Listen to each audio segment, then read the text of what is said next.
एक बार तुम्हारी प्रकाश का बच्चा दे दे, फिर देखना मैं थारी और प्रकाश की शादी कितनी धूमधाम से करती हूँ। पर माँ साहब, मैंने तो उन्हें पहले ही अपना पति मान लिया है। अरे पति मानने से क्या होगा, अपनी तो प्रथा है, पहले बच्चा फिर शादी।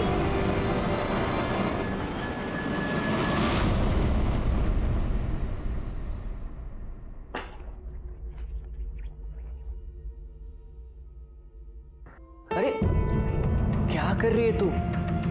फिर तुझे आराम की जरूरत है। पर अभी पक्का कहाँ है? क्यों? 15 दिन से ज्यादा हो गए हैं, तारा महीना भी न लगा अभी तक। मतलब साफ है कि तू पेट से। हंस दे अब, शेर का बच्चा आने वाला है।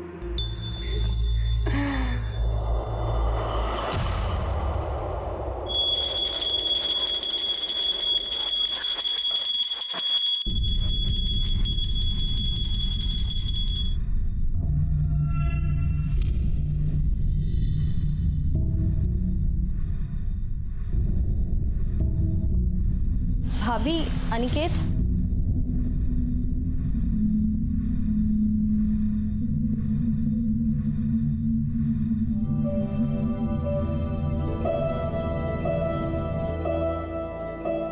हाय। अरे तुम कब आई? बस अभी अभी। अच्छा एक बात बताओ, ये तुम्हारी मकान मालकिन पूरा दिन पूजा ही करती रहती है क्या? अरे है तो वो पुजारन टाइप से, लेकिन तुम्हें आने में इतना टाइम क्यों लगा? अरे वो आई, फिर से शादी की बात लेकर बैठ गई थी। तो कर लेते हैं ना। तुम बस बोलते हो, तुमने अभी तक तो बाबा से बात भी नहीं की। तुम्हें पता है, तुम्हारे चक्कर में ना मुझे आई को बार बार बहाने देने पड़ते हैं, और तुम्हें कोई फर्क ही नहीं पड़ता। मुझे पता है, मुझे प्यार ही नहीं करते।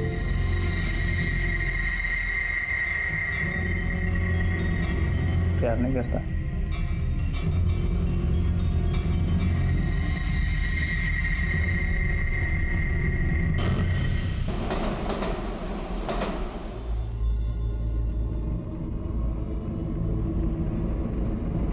देखो जी, तलाक तो होवे कोनी, और इसीलिए सदियों से ये प्रथा चल रही है। और इसी प्रथा के हिसाब से आज से सुनीता और प्रकाश दोनों पति पत्नी की तरह साथ रहेंगे। और जो सुनीता प्रकाश के छोरे की माँ बन गई तो फिर दोनों का ब्याह करा देंगे। और जो बच्चा नहीं हुआ तो सुनीता को प्रकाश को छोड़कर जाना होगा। तो आज से तुम दोनों साथी।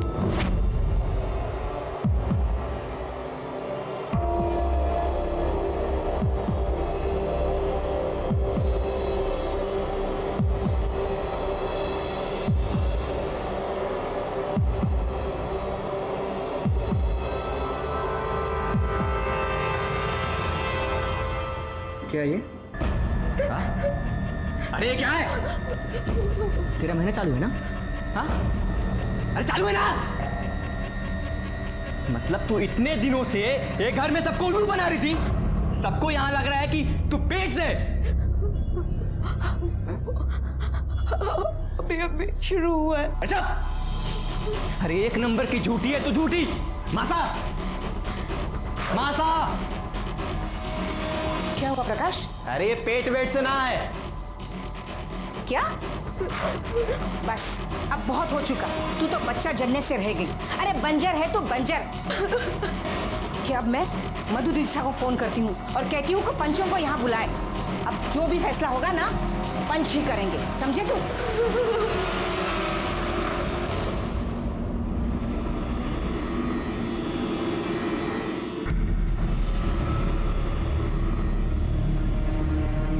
आप लोगों के कहने से मैंने सरपंच लोगों को यहाँ बुला लिया है। अब जो पंचों का फैसला होगा वो आप लोगों ने मानना होगा। अब पुरुषोत्तम भाई शाह ही हमारे पंच प्रमुख रहेंगे, आप अपना फैसला सुना ही दो। गोपाल, थारी छोरी माँ ना बन सकती, और जो छोरी माँ ना बन सके उसकी शादी नहीं हो सकती। अपनी छोरी को ले और चल जाए यहाँ से। ना सरपंच साहब, हमारे पे ऐसा जुल्म ना करो। जरूरी तो नहीं ना कि कमी हमारे अंदर ही हो, जहाँ में भी तो कमी हो सकती है ना। जे एक बार डॉक्टर के पास चेक करा लेते तो अच्छा होता। तू मन्ने नामर्द भुला रही है?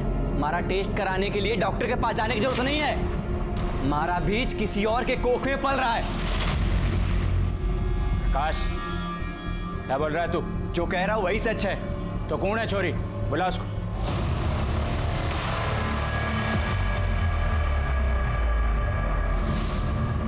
मैं प्रकाश के बच्चे की माँ बनने वाली हूँ। ये मेरी रिपोर्ट से आप देख सकते अरे हम कोई रिपोर्ट ना देखते। सुन गोपाल, देख ये छोरा प्रकाश नामर्द ना है। जो क्या हो रहा है सरपंच साहब? सबके सामने ये छोरा कह रहा है कि इसके संबंध दूसरी औरत के साथ है और आप इसने सजा देने की बजाय। अरे इसमें सजा की क्या बात है? जो छोरी अपने साथी को पल्लू से पकड़कर ना रख सकी, वो चला गया किसी और का आंचल पकड़ने। मर्द के लिए कुछ सही गलत ना होता। और छोरी सुन, तेरा जब तक बच्चा नहीं हो जाता तू यहीं रहेगी इसी घर में। वरना हमारी बेटी में कोई खोट नजर ना आवे। चल मान ली थारी बात, तो एक मौका हम उसे और देंगे। ये थारी छोरी सुनीता अपने जेठ दीपक के साथ सोएगी। ये अभी भी बच्चा पैदा नहीं कर सकी तो इसने वापस जाना पड़ेगा। ना सरपंच साहब, मैं ऐसा नहीं करूंगी। युग के कह रहे हैं आप अपने जेठ के साथ? इससे गंदी बात ना हो सकती कुछ। हम ना मानते ये सब। छोरी तने तो कोई आपत्ति ना है? आप लोगों ने बोल दिया है तो मन में कोई आपत्ति ना है। इन सब की क्या जरूरत है? हाँ हाँ हम तो फिर ये तय रहा कि दीपक सुनीता की कोख में अपना बीज डालेगा और अगर उसके बाद भी ये गर्भवती नहीं हुई तो इनका कोई रिश्ता नहीं रहेगा। हमारी समझ से बाहर है सब। चुप! एक शब्द भी और बोला तो बिरादरी का कोई भी आदमी तेरे साथ कोई व्यापार नहीं करेगा।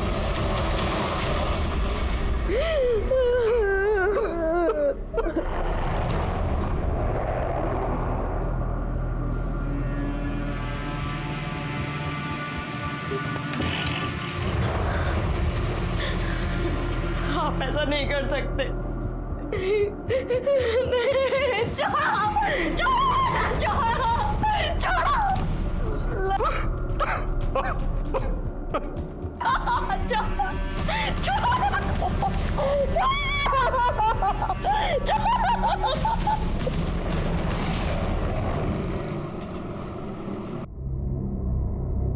चलो टाइम लगा लो।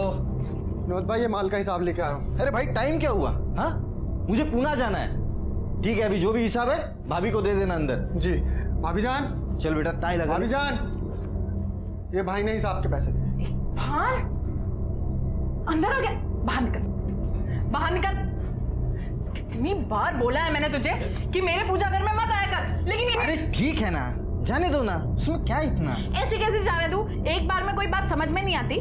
जरा सी भी अकल नहीं है इसे। क्या बात हो गई भैया? अरे कुछ नहीं, घर का ही आदमी।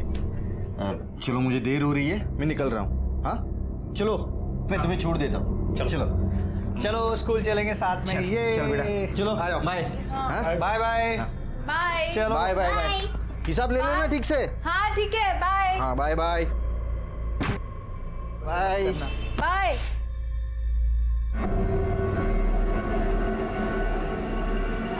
तुझे ना अब बताती हूँ मैं। माफ कर दीजिए भाभी जान। ऐसे कैसे माफ कर दूं? सजा तो तुझे मिलेगी। चल।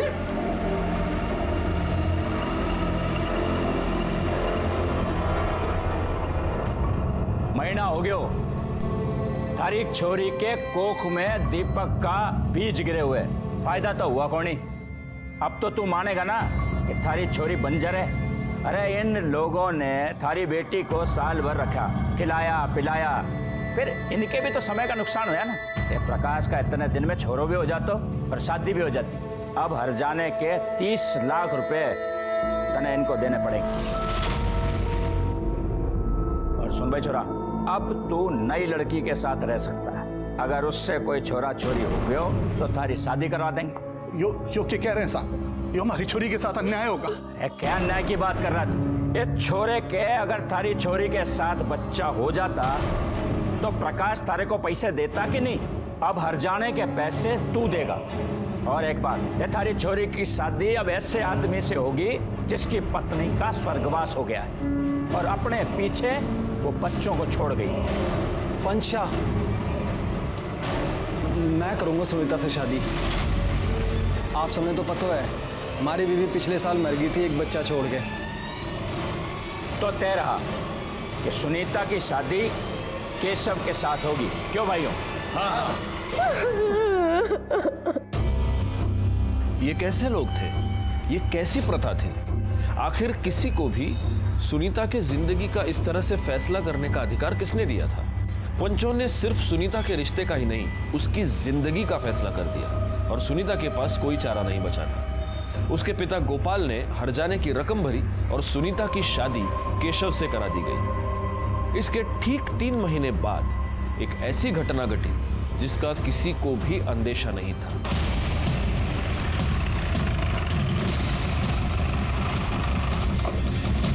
सर, मैंने आपको फोन किया था।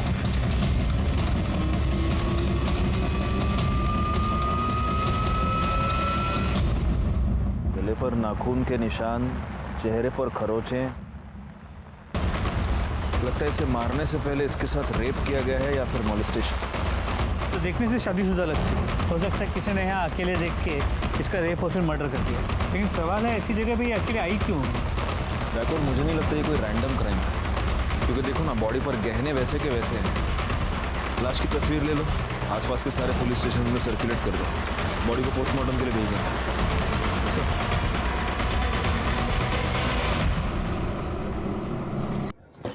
सर, बैकवर्ड, उस लड़की के बारे में कुछ पता चला? नहीं सर, किसी ने उसे वहाँ आते जाते नहीं देखा था और ना ही उस रास्ते पे कोई सीसीटीवी कैमरा है। आसपास के पुलिस स्टेशन में भी ऐसी किसी लड़की की कोई मिसिंग कंप्लेंट नहीं है। फिलहाल मैंने उसकी फोटो को आसपास सर्कुलेट कर दिया है।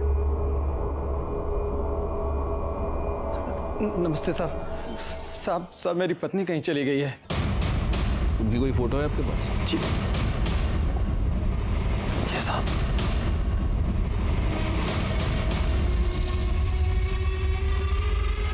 बैकवर्ड, ये कब से गायब है? कल रात से साहब। ये कल रात चली गई और आप अभी आ रहे हैं? नहीं साहब, वो मैं लेट आया था तो कह रही थी उसने अपने बाबा साहब के पास जाना है। मैंने कह दिया जा, मुझे नींद आ रही थी। फिर वो चली गई, मैं सो गया और सुबह बाबा साहब को फोन किया तो नहीं साहब, रात को घर नहीं आई। और अब वो कभी आएगी भी नहीं। साहब ऐसा क्यों बोल रहे हैं साहब आप? क्या मतलब है साहब? आज सुबह हमें इनकी लाश मिली। लाश? क्या कह रहे हैं साहब आप?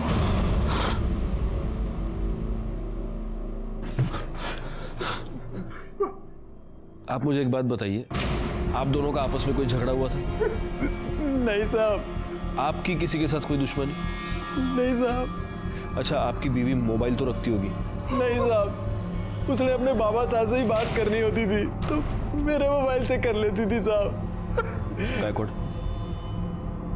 इन दोनों को मॉर्ग ले जाओ, लाश की शिनाख्त करवाओ और उनसे कह देना कि पीएम शुरू करें।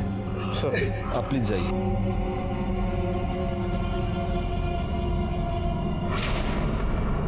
पर पापा कुछ कीजिए ना। मेरी तो कुछ समझ में नहीं आ रहा बेटा, मैं क्या करूं? पर पापा बात तो करके देखिए एक बार। देख बेटा, अभी मैं कोटा में हूँ, 15 दिन के बाद आऊंगा, फिर देखूंगा क्या करना है। ठीक है, प्रणाम।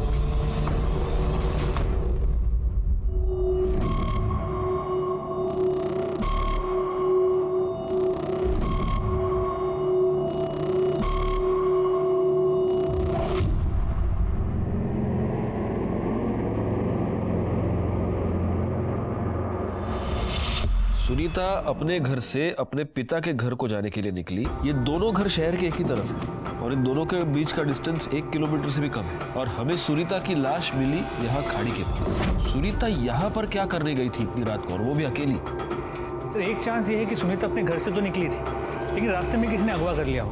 पता नहीं क्यों मुझे ऐसे लगता है कि सुनीता का मर्डर किसी ऐसे आदमी ने किया है जो उसे जानता था। एक काम करो, केशव और गोपाल के आस पड़ोस में थोड़ी पूछताछ करो। देखो अगर सुनीता को जाते हुए किसी ने देखा हो तो। सब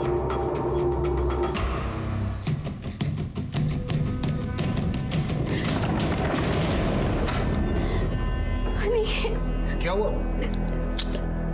क्या हुआ? अरे तू रो क्यों रही है, पहले ये बता मुझे। आई मेरी शादी को लेकर बहुत परेशान है। उसने मुझे ये तक बोला मुझे जो लड़का पसंद है उससे वो मेरी शादी करा देगी, मगर मैं उसे क्या बताऊं कि जिस लड़के को मैं पसंद करती हूँ उसमें इतनी हिम्मत ही नहीं है कि वो अपने आई बाबा से बात कर सके। अरे मैंने बाबा से बात की है। प्लीज कुछ करो, मैं नहीं रह सकती तेरे बिना। अरे तू टेंशन मत ले, मैं तेरी आई से भी बात करूँ। चल रो मत, चुप, शाबाश, चुप चुप चुप, रोते रहो।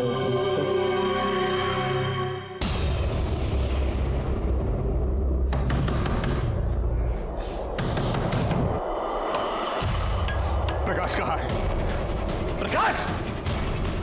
प्रकाश! क्या हुआ? क्या तमाशा चल रहा है यहाँ? हमारी बेटी की जान ली है तूने, हमारी सुनीता को मारा है तूने, ना छोड़ूंगा नहीं तेरे। अरे तुम्हारे दिमाग खराब है क्या? कुछ भी बोले जा रहे हो। दिमाग सही है अब मेरा, अब तुम सबके दिमाग ठिकाने लगा दूंगा मैं। हमारी बेटी की जान ली है, सुनीता को मारा है तुम लोगों ने, मैं पुलिस से सब बता दूंगा। देख गोपाल, यहाँ तमाशा करने की कोई जरूरत नहीं है। जो भी हुआ है वो पंचों के मर्जी से हुआ है, और आगे जो भी होगा ना पंचों के कहने पर ही होगा, समझा? उस रात आपने सुनीता को कहीं घर से जाते हुए देखा था? बाहर जाते तो नहीं देखा था, लेकिन हाँ सर, उस रात उनके घर में चिल्लम चाली बहुत हो रही थी। मैं पूजा का सामान उनके घर में देने गया था। सुनाई ना दे रहा तेरे? अरे कोई जरूरत ना है हमारे घर में, चल निकल इधर से, चल अपना बाप के घर जा। अभी 3 महीने पहले उसकी सुनी। ठीक है।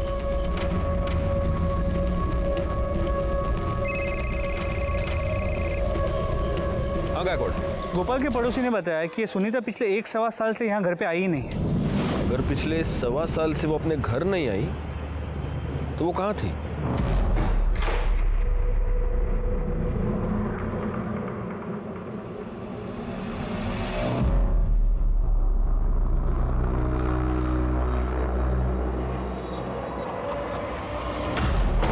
ये क्या कर रही हो अंजू? मैंने मना किया नहीं सब कपड़े दिन में पहनने को। क्यों? मैं अच्छी नहीं लग रही?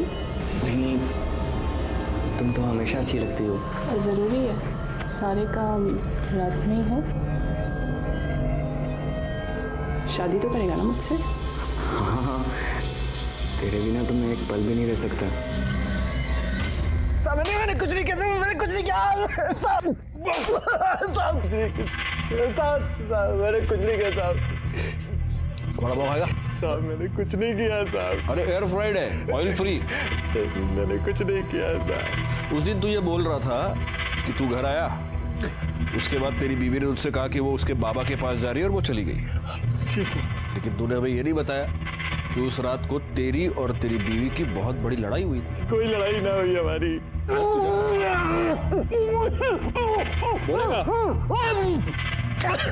बोलेगा? चुप! मैं नशे में आया था तो वही लड़ाई करने लगी साहब। जे तूने कहा रोज रोज की नौटंकी लगा रखी है, किसी की कोई परवाह ना है तन्ने। अरे अपने टावर न देखा करे। काय भाषण दे रही है तू मने? ला ला मेरे बच्चे को, मैं संभाल लूंगा इसलिए। अरे कोई जरूरत ना है हमारे घर में, चल निकल इधर से, चल अपना बाप के घर जा। फिर वो वहां से चली गई साहब। झूठ बोल रहा है तू? नहीं साहब, नहीं। तुम दोनों की लड़ाई हुई और तूने गुस्से में आकर उसे मार दिया और उसके बाद तूने उसकी लाश को खाड़ी के पास फेंक दिया। नहीं साहब, मैं नशे में आया था, मैं सो गया था उसके बाद। ऐसे सच नहीं बोलेगा तू।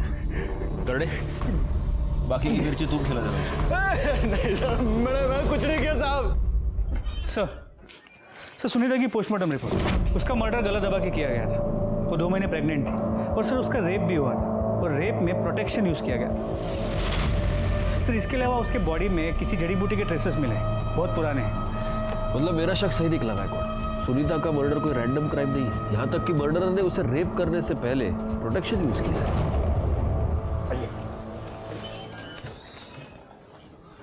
आइए गोपाल जी, बैठिए। आपकी बेटी की शादी 3 महीने पहले हुई केशव से, राइट?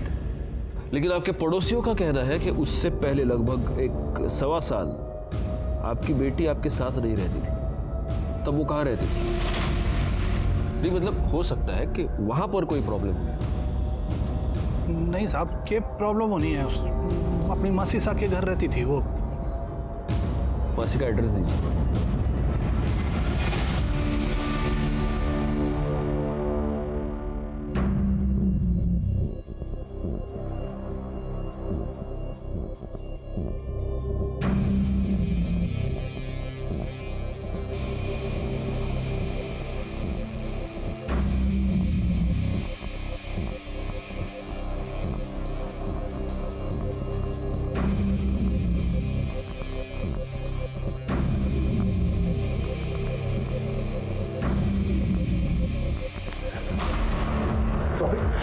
चलो। बहुत अच्छे लगते हो तुम मुझे, सच में बहुत अच्छे लगते हो तुम मुझे। भाभी ये सब गलत है भाभी। कुछ भी गलत नहीं है। मैं पल्लवी से प्यार करता हूँ भाभी, हटो आप। उसे कुछ नहीं पता। अरे हटो ना। हम सबने क्यों बुलाया है? जी वो गोपाल का फोन था। पुलिस वालों को सुनीता के बारे में सब कुछ पता चल गया कि वो यहाँ 1 साल से रह रही थी। अरे तो जब पुलिस आती तब बुला लेती, अब क्या यहाँ बैठे रहे उनके इंतजार में?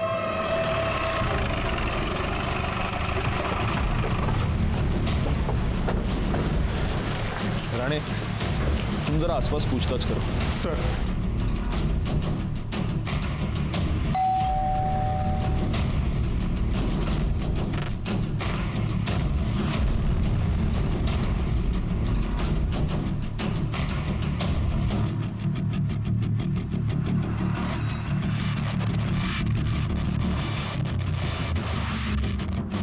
सुनीता यहीं रहती थी? जी हाँ सर, मैं उसकी मासी हूँ। उसके माँ के मरने के बाद सुनीता अकेलापन महसूस कर रही थी, तो मैंने ही उसे कहा कि यहाँ आकर रहें। हमारा पूरा परिवार है, खुश रहा करती थी वो। वैसे ये सब लोग है कौन? जी ये हमारा बड़ा बेटा है दीपक, और ये उसकी पत्नी योगिता, और ये हमारा छोटा बेटा प्रकाश है जी। और ये हमारे रिश्तेदार हैं जी।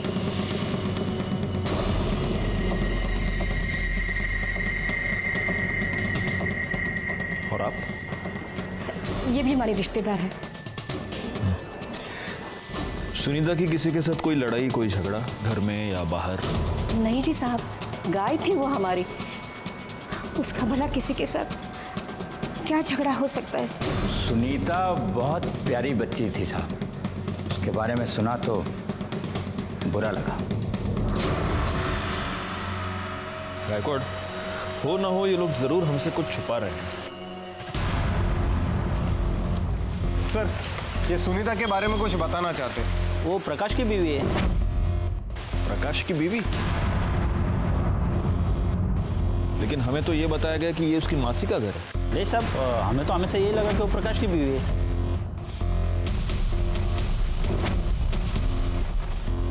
ठीक है, जा।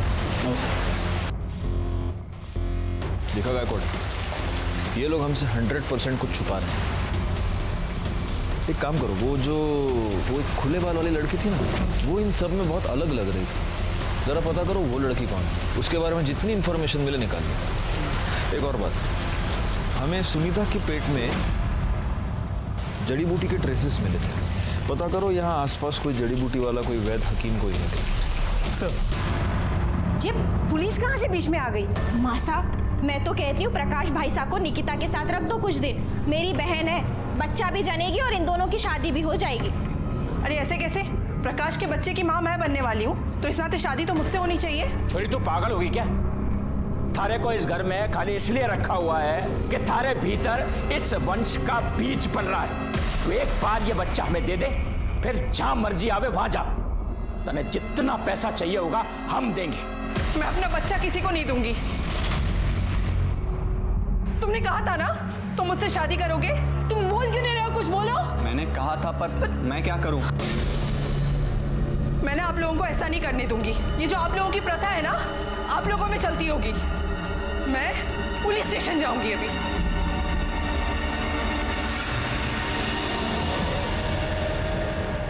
सर, सुनीता के घर में जो घुंघराले बाल वाली लड़की थी, उसकी इन्फॉर्मेशन मिल गई है। सर, उसका नाम अंजू है, एक्ट्रेस है, छोटे मोटे रोल करती, यूपी की रहने वाली है। एक्ट्रेस? तो ऐसी लड़की उस घर में क्या कर रही थी? वो लोग तो कह रहे थे कि उनकी कोई रिश्तेदार है, और मेरे ख्याल से गायकवाड़ वो शायद प्रेग्नेंट भी थी। हाँ? हेलो, मैं भाईंदर पुलिस स्टेशन से सीनियर इंस्पेक्टर राजेश यादव बोल रहा हूँ। मुझे आपसे कुछ बात करनी है। देखिए इंस्पेक्टर, मैं भी आपसे बात करना चाह रही थी। मैं आपको सब सच सच बताना चाहती हूँ। इन्होंने मेरी जिंदगी बर्बाद कर दी है, और यहाँ तक कि प्रथा के चक्कर में ना इन्होंने सुनीता की जिंदगी भी बर्बाद कर दी है। कौन सी प्रथा? देखिए इंस्पेक्टर, मैं ना आपको मिलके सब बता देती हूँ। अब मैं आपको कुछ नहीं बता सकती। शाम को मैं मिलती हूँ आपको। ओके।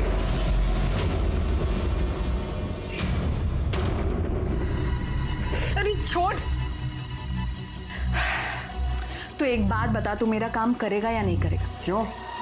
तेरा मन भर गया ना मेरे से? इकबाल ऐसे बात मत कर कि तुझे मुझसे प्यार हो गया है। हम दोनों एक दूसरे के साथ सिर्फ अपने अपने मतलब के लिए। इकबाल, मुझे अनिकेत चाहिए, कुछ कर।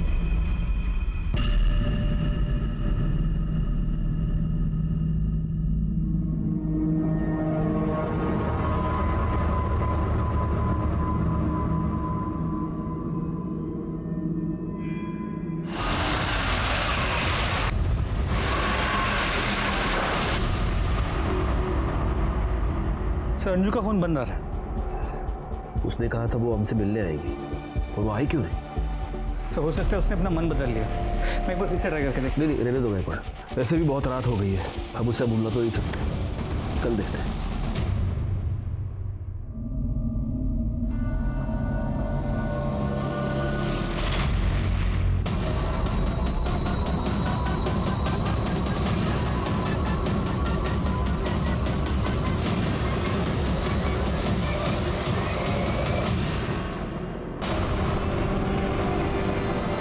तो अंजू है।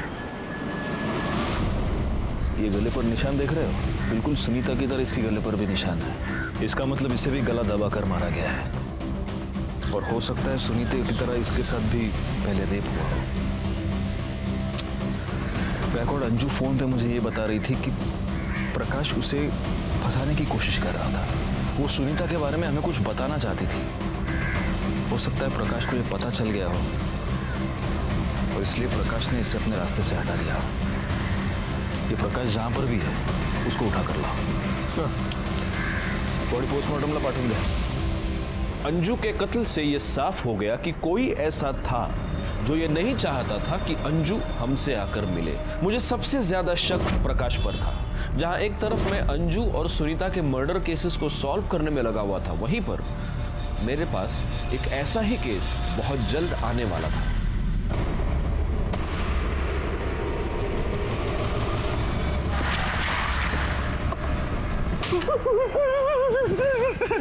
सर, मुझे कुछ नहीं पता सर। अंजू की हमसे बात हुई थी, तब उसने हमें यह बताया कि तुमने उसे फंसाया है। सर, मुझे कुछ नहीं पता। वैसा क्यों बोल रही थी? वो तुम्हारे बच्चे की मां बनने वाली थी।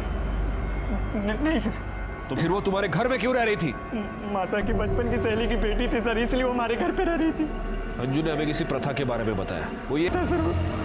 करने इसको इतना मारो कि सच अपने आप बाहर निकल आए। नहीं सर, अंजू की पोस्टमार्टम रिपोर्ट से इसका भी गला दबा कैसे मारा गया, और ये 6 महीने प्रेग्नेंट। सर, एक बात और, मरने से पहले अंजू के साथ भी रेप किया गया था, और इसके केस में भी प्रोटेक्शन यूज किया गया।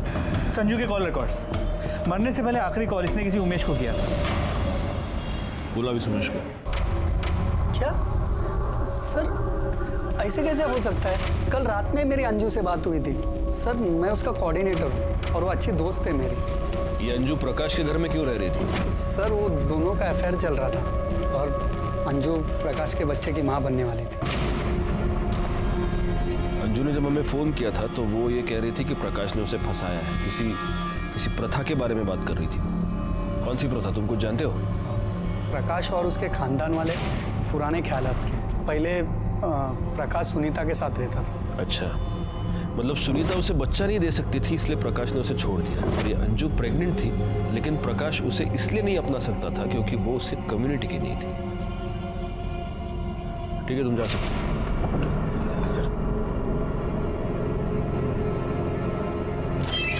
सर, गोपाल के अकाउंट में 30 लाख रुपए जमा हुए। 30 लाख? इतनी बड़ी रकम? बुलाओ उसे। साहब, मेरी बच्ची सकाळी कॉलेजला गेली, लेकिन अभी तक घर पे नहीं आई है। साहब, मैंने उसके सारे दोस्तों को पूछ लिया, लेकिन उसका कहीं पे कोई पता नहीं है। आपके पास उसकी कोई फोटो है?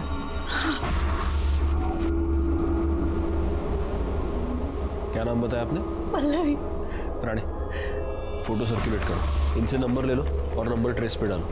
अगर घर के बाहर, कॉलेज के बाहर कोई सीसीटीवी कैमरा हो, उसका फुटेज निकलवाओ, दोस्तों से पूछताछ करो। तुम्हें यांच्यावर था। आइए।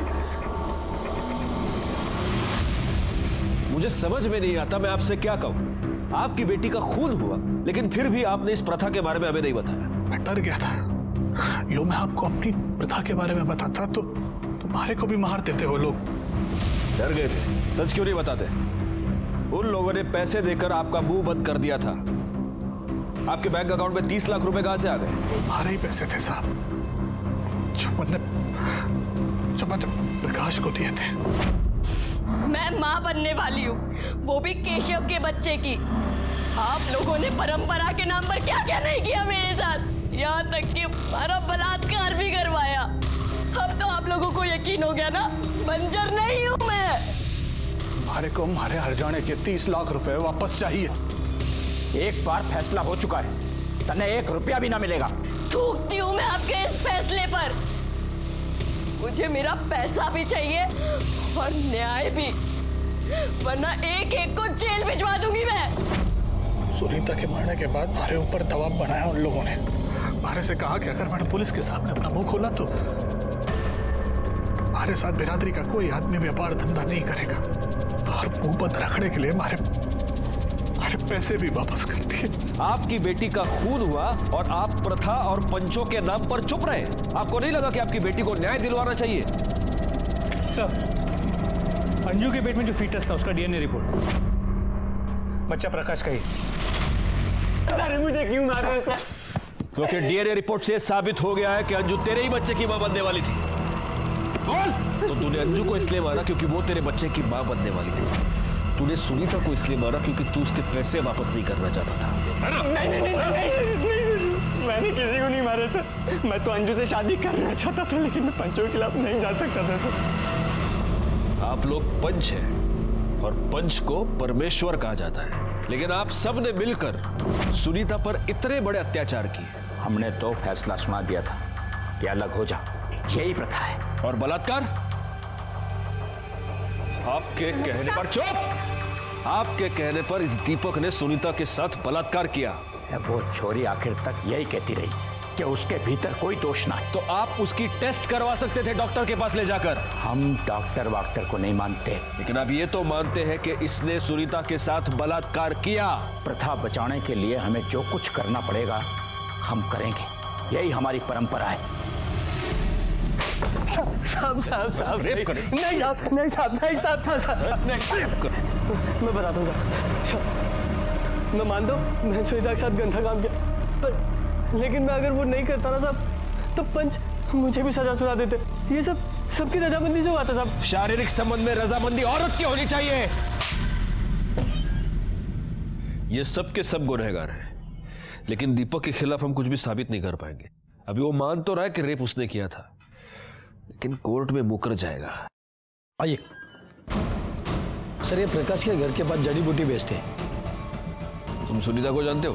हाँ, उन्हीं के लिए जड़ी बूटी लेके जाती थी वो। कौन सी जड़ी बूटी? बच्चा नहीं होने के लिए, मतलब उसके खाने से बच्चा ठहरता नहीं। और कौन लेके जाती थी? योगिता।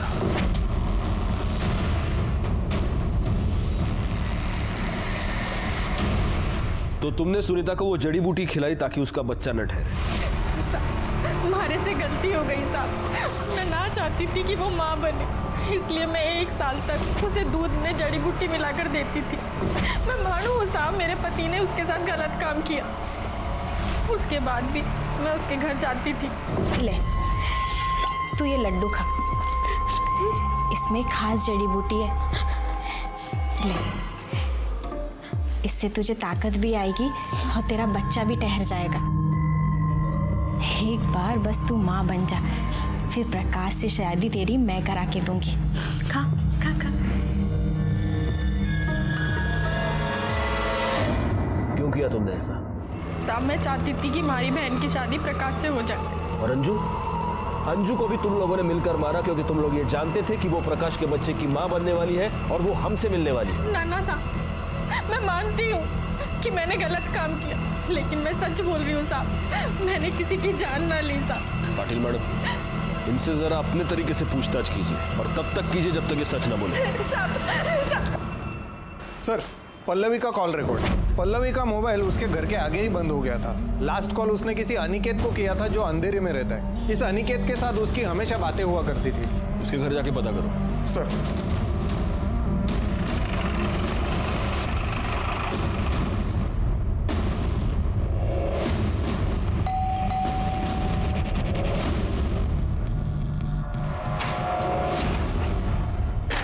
Yes sir. अनिकेत?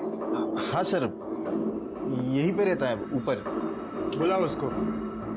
हाँ बुलाता हूँ सर। क्या हुआ जी? अनिकेत के बारे में पूछ रहे। जाओ तुम अनिकेत को बुलाओ, जाओ। हाँ आइए ना सर।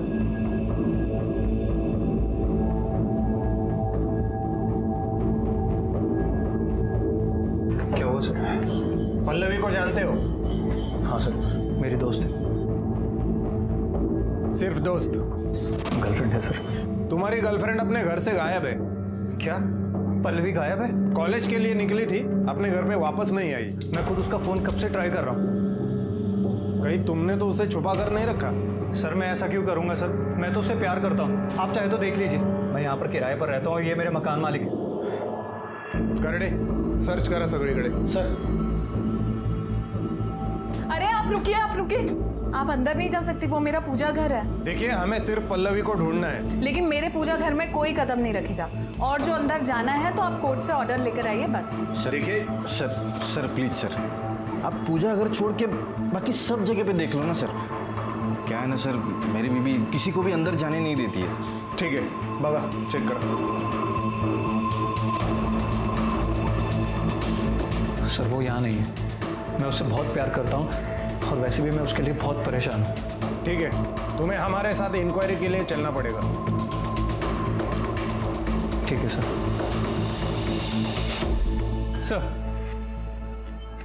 सर सभी पंच सुनीता के घर वालों के कॉल रिकॉर्ड चेक किए, सब क्लीन है। इनमें से ना तो कोई भी उन जगहों पे था जहाँ पे सुनीता या अंजू की लाश मिली, और ना ही इनमें से कोई भी किसी भी हिस्ट्री शीटर के कांटेक्ट में रहा है। मोबाइल लोकेशन मैच नहीं हो रहा, इसका मतलब ये नहीं गायकवाड़ के आदमी वहां पर नहीं था।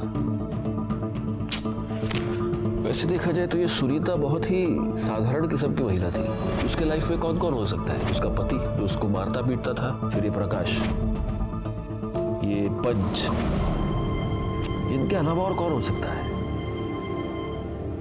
सर हमने पल्लवी के बॉयफ्रेंड अनिकेत के घर पे तलाशी ली, पल्लवी वहां पे भी नहीं मिली। तेरा पल्लवी की फाइल दे।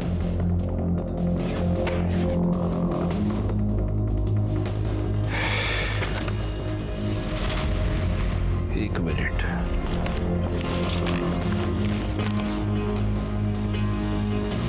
रानी, तो तुम ये भी जानते होगे कि तुम्हारी कम्युनिटी में हाल फिलहाल में 2 मर्डर्स हुए?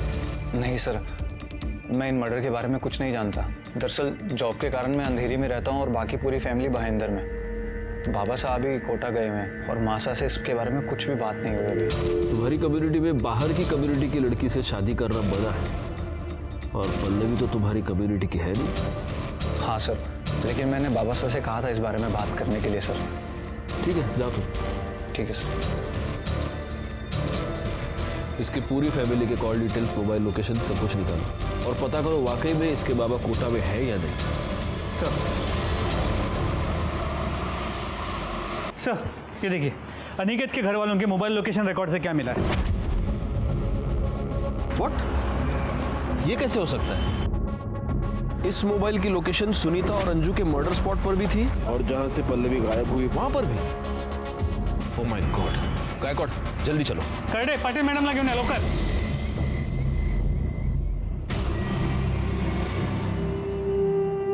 हाँ मासा, मैं घर आ रहा।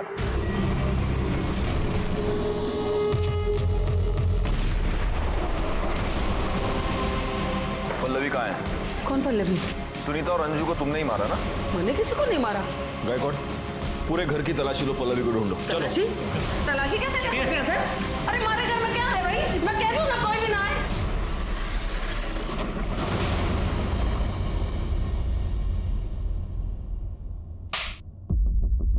तो आपने सिर्फ पल्लवी को किडनैप नहीं करवाया, आपने सुनीता और अंजू की जान ले ली।